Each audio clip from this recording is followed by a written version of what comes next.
Shalom. As we approach Tisha B'Av, my question today is, what is the connection between Tisha B'Av and the war going on now in Ukraine? It is a custom among many people on Tisha B'Av to study a famous section of the Talmud, Gittin folios 55b to 58a, which is called the Sugya, the section of Kamsa and Bar Kamsa, which is the first story.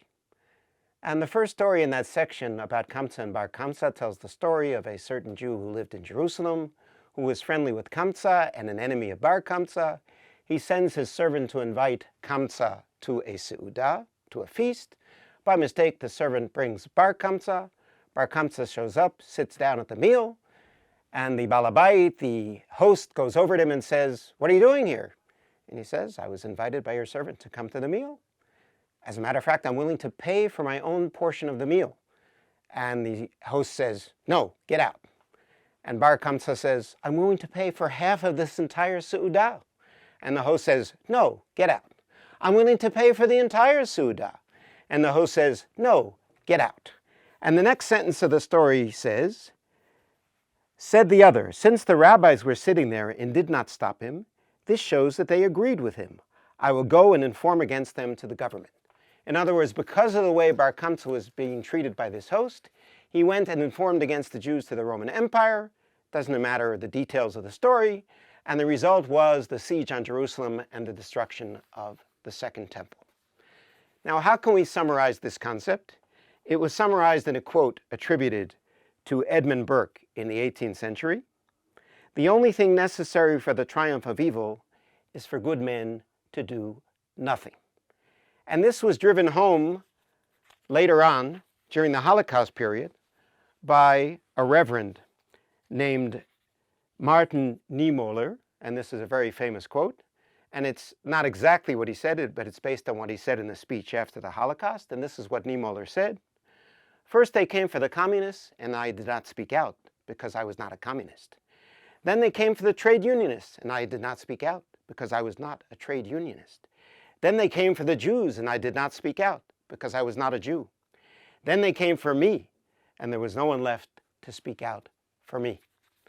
And the final source I shall quote is from a speech which may sound familiar, but in a minute we will find that it is not. And this was made by the leader of a country to an international body of nations. And this is what that leader said. "I assert that the problem submitted to this assembly today is a much wider one. It is not merely a question of settlement of aggression against my country. It is collective security. It is the very existence of this august body. In a word, it is international morality that is at stake. Have the signatures appended to a treaty value only insofar as the signatory powers have a personal, direct, and immediate interest involved? Apart from the kingdom of the Lord, there is not on this earth any nation that is superior to others. Should it happen that a strong government finds that it may with impunity destroy a weak people, then the hour strikes for that weak people to appeal to this august body to give its judgment in all freedom. God in history will remember your judgment." And finally he said, "This is not a case of the impossibility of stopping an aggressor, but of the refusal to stop an aggressor." Now you may think that this is a quote from President Zelensky of Ukraine talking to the United Nations. You would be wrong. This is a quote from Emperor Haile Selassie of Ethiopia talking to the League of Nations in June of 1936 after Italy invaded his country and with poison gas managed to capture his country. And he came to the League of Nations and he asked for their help, and they did absolutely nothing. So we see here that there is a direct line between the story of Bar Kamsa in the Tractate of Gittin about Tisha B'Av, which teaches us what happens when good men do nothing. And this is what happened in Ethiopia in 1936.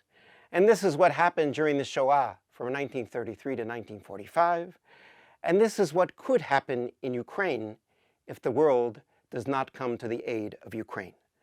When we see individuals being mistreated, we must speak up. When we see entire ethnic groups being discriminated against, we must take action. When we see peaceful countries being attacked for no reason, we must protest and force our governments to help the victims. This is one of the important lessons of Tisha B'Av. Shavua Tov from Schechter.